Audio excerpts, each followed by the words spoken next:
In this tutorial, I'm going to show you how to create this door portal effect. It's just a regular picture of a door, and I created a 3D layer out of it in After Effects. So this is a picture of the door. We're going to create two masks on the door in After Effects. Here's a picture of the stars. I both got them from unsplash.com. And here's a before and after side by side of the room that I created with AI elements in Photoshop. So the first step is to bring the picture of the door into After Effects and scale it as needed. And then we're going to, with the pen tool, create our first mask around the door and the border of the door, and then we're going to create a second mask just of the door itself. So now basically we have two masks on the door, and we're going to duplicate that layer of the door. Go to layer 1 of the door, the duplicate we just created, go to mask 1 and go to none. You want to select none as the mode, and then you want to hit add as a mode in mask 2, and then you want to go to new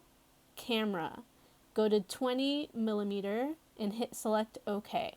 The next step is to tick the boxes for the 3D layers on all the layers. And then you want to go to the Y rotation on the mask door.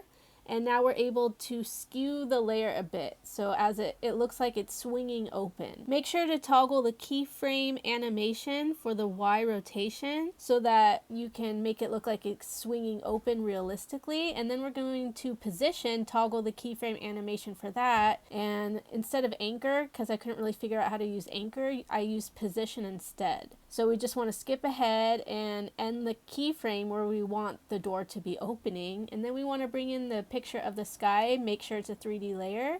We want to drag that to the bottom of the sequence, and now it's behind the door. And then we want to go to the camera and change the orientation keyframe of the door so that it starts near the bottom and kind of swings upward in an interesting sort of angle 3D rotation. The next step is to bring the sequence, in this case the video of myself sitting on my desk, and you want to drag that sequence on the bottom of all the layers except for the one of the outer space layer, so it's on top of the space layer but on the bottom of the door layer. So now I'm behind the door, and then I brought everything back into Premiere Pro where I made it look like it was zooming in on the room and then zooming out and you could see the actual room. And this is the before and after of how I changed the room, and quickly I'm going to show you with exporting the freeze frame how to change the room with AI in Photoshop. So now I have my exported freeze frame in Photoshop, and I'm going to use AI to remove a bunch of the elements like the stuff on the floor, the stuff to the left, the little dresser right here to the bottom right.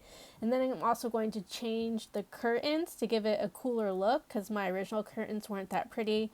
And then with the crop tool, I'm going to generative expand the room to make it larger, and then after that, I'm going to add a couple more elements. That's a before and after of generative expand. I'm going to add the elements of space into the ceiling using generative fill.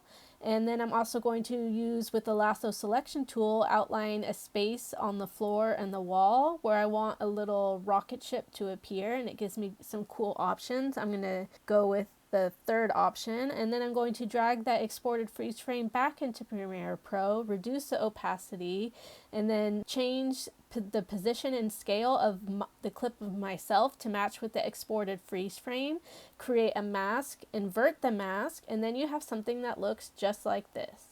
For the Instagram version of this video, I actually added a couple more scenes. I used a song by the Beatles from Across the Universe. This is me mouthing the lyrics to the song, and then I opened the curtains and I masked in a free stock video of Galaxy that I got from YouTube. If you have any questions about this process, please don't hesitate to leave a comment in the comment section below, or you can just email me. I hope that you enjoyed this quick tutorial on how to create a 3D layered door portal effect. Don't forget to subscribe to my YouTube for many more tutorials and featured videos coming out very soon. And as always, stay cool.